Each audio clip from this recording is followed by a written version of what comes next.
everyone. A warm welcome to you all. Teaching of history is dealing with the past. Hence, misconceptions may arise. For a better understanding of history, one must understand the different dimensions of history. What are dimensions? In general, dimensions are a feature or a way of considering something. Dimensions in mathematics are the measurement of length, width, and height of anything. For example, a line is one-dimensional. A rectangle is two-dimensional, while a cube is three-dimensional. For a scientist, space is three-dimensional and time is the fourth dimension. As history deals with human beings, naturally it takes over the dimensions such as space and time. These dimensions depend upon the interaction between individuals with other individuals and individuals with the environment. These interactions fetch the other dimensions of history such as development and continuity. A careful analysis of history would bring you the following 5 dimensions. The 5 dimensions are 1. Time, 2. Space, 3. Development, 4. Continuity, and 5th, ideas.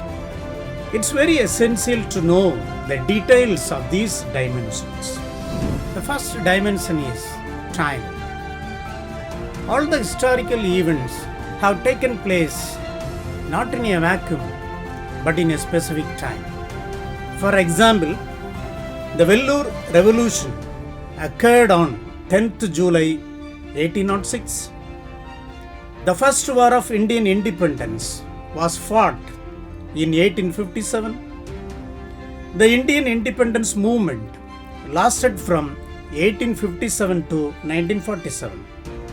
So, without time, we cannot think of an event in history. The second dimension is space or place.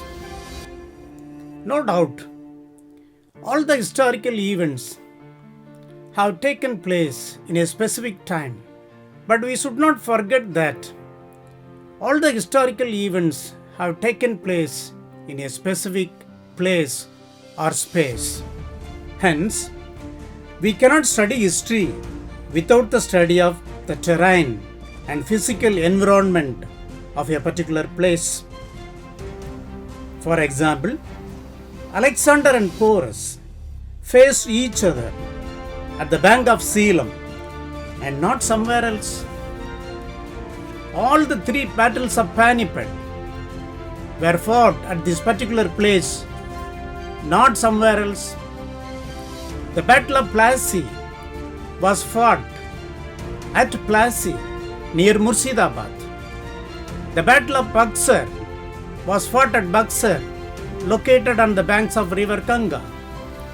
So it is quite clear that all historical events have been influenced by geographical factors. Thus, there is a great importance of place or space in the study of history. The third dimension is development. History is the story of man's evolution and a never-ending story of man's social and cultural development of the ages. One period of history merges into another automatically.